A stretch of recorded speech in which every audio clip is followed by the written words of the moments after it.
चिता पर लेटा बेटा, कुछ ही पल में उठ खड़ा हुआ।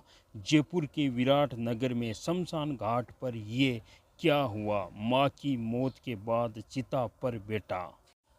माँ शब्द में सारी दुनिया समा जाती है और वही माँ की सारी दुनिया उसका बेटा ही होता है। लेकिन इस घोर कलयुग में एक ऐसी घटना सामने आई है जिसने रिश्तों को झंझोर कर रख दिया है। जी हाँ, राजस्थान के जयपुर में 80 वर्षीय महिला की मृत्यु के बाद उसकी देह अंतिम संस्कार के लिए शमशान घाट लाई गई। शमशान में चिता के लिए लकड़ियाँ की सजाई गई, लेकिन अचानक मृत माँ की जगह उसका बेटा चिता पर लेट गया। माँ के प्रति उमड़े प्रेम के लिए नहीं, बल्कि चांदी के एक टुकड़े के लिए, जिसे पाने के लिए कलयुगी बेटे ने माँ का अंतिम संस्कार तक रोक दिया।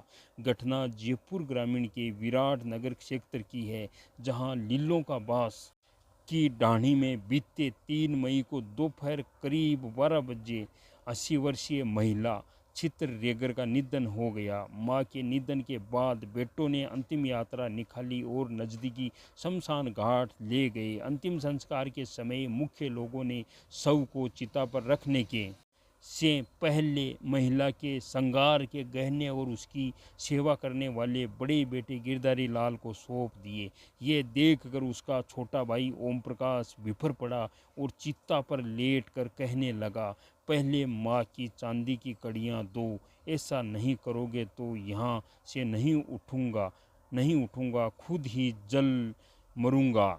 शमशान घाट में बेटे की इस करतूत को देखकर रिश्तेदार, परिवार और समाज के लोगों ने उसे समझाया कि ऐसा मत कर, माँ का अंतिम संस्कार होने दे।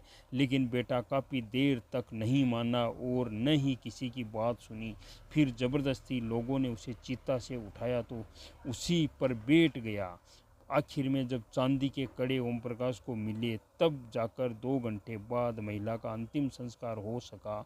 अब दिलों को अंदर तक झकझोर देने वाले इस वीडियो का दृश्य सोशल मीडिया पर तेज़ी से वायरल हो रहा है। यही नहीं, बताया जाता है कि गुरुवार को 13वें की धूप लगाई गई, लेकिन शमशान घाट पर जग असाई का पात्र बना ये बेटा ओम प्रकाश धूप की रस्म में भी शामिल नहीं हुआ। ग्रामीणों के अनुसार ओम प्रकाश और उसके अन्य भाइयों के बीच पिछले कुछ सालों से संपत्ति को लेकर विवाद चल रहा है। इसी के चलते ओम प्रकाश गांव के बाहर अलग घर में रहता है और खुद को परिवार से अलग थलग महसूस करता है। ये थी कलयुगी बेटे की कहानी जयपुर से, जो एक अपनी माँ का अंतिम संस्कार को रोक देता है, वो भी कुछ सोने चांदी के कड़ों के लिए। इतना घोर कलयुग आ गया है, कलयुगी बेटे हो गए हैं। माँ की अंतिम इच्छा होने के बाद भी ये लगातार जिद करता है कि मुझे वो गहने ला कर दो, तभी अंतिम संस्कार होगा। दोस्तों, इस कहानी पर आपको क्या कहना है कमेंट में ज़रूर लिखिए। जय हिंद, जय भारत।